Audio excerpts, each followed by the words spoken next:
Ikhwatal iman rahimani wa rahimakumullah. Pelajaran yang lain, yang kedua dari Ar-Rahmanur Rahim, bahwa Allah Subhanahu wa taala lebih sayang kepada hambanya melebihi sayangnya seorang ibu kepada anaknya.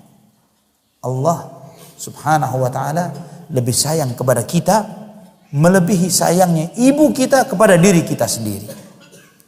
Dalam hadis Sahih Bukhari dan Muslim, dari hadis Umar bin Khattab radhiyallahu anhu, ketika ada rombongan tawanan perang yang digiring masuk ke kota Madinah.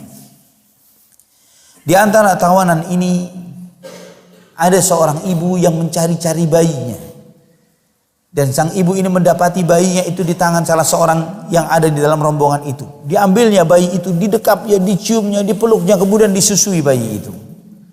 Kemudian Nabi SAW bertanya, "Atarawna hadhihi tarihatan waladaha finnar?" Apakah mungkin sang ibu ini begitu saja melempar bayinya ke dalam api?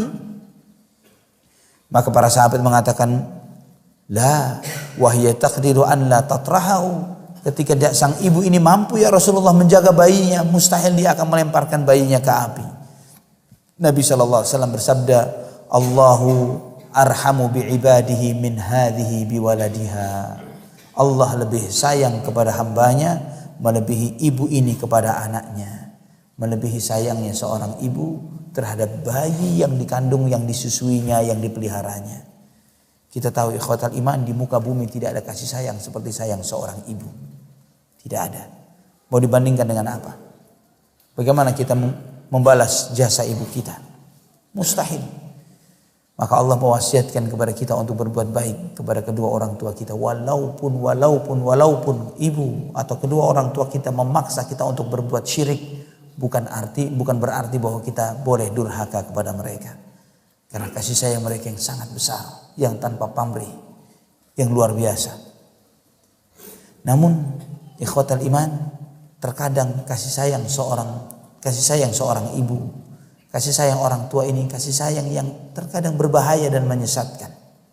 Kita melihat berapa banyak ibu yang sayang berlebihan kepada anaknya, sehingga ketika waktunya sholat subuh tidak dibangunkan. Tapi ketika mau sekolah dibangunkan. Karena apa? Takut sama bel sekolah. Tapi tidak takut dengan anaknya diadab oleh Allah Subhanahu wa taala karena tidak bangun sholat subuh. Kasihan, sayang, dia kan semalam begini, dia begitu dan begini. Nanti saja biar agak siang sholatnya. Atau sebagian orang tua yang karena sayangnya kepada anaknya memberi semua yang diminta dan tidak memberikan pendidikan kepada anaknya dengan alasan sayang. Tapi ini bukan sayang, tapi ini membahayakan sang anak. Jika semua mintanya anak dituruti dan anak itu tidak dididik, ini berbahaya. Namun bagaimana kasih sayang Allah Subhanahu wa taala? Di antara bentuk kasih sayang Allah Subhanahu wa taala, Allah memberikan akal kepada kita. Allah memberikan panca indera kepada kita. Yang dengan akal ini kita bisa membedakan mana yang baik, mana yang buruk, mana yang benar, mana yang salah, ya, mana yang manfaat dan mana yang madarat. Dengan akal, dengan panca indera ini, Allah berikan potensi ini kepada manusia. Kemudian tidak cukup sampai di sana. Allah Subhanahu wa taala utuskan kepada kita Nabi Muhammad sallallahu alaihi wasallam. Tidak cukup sampai di sana. Rasulullah SAW dipilihlah beliau dari manusia yang terbaik, akhlak yang terbaik, manusia yang memiliki hati yang paling baik. Tidak cukup sampai di situ, diberikan wahyu Al-Quran. Yang Al-Quran ini Allah Subhanahu wa taala sendiri yang menjaganya.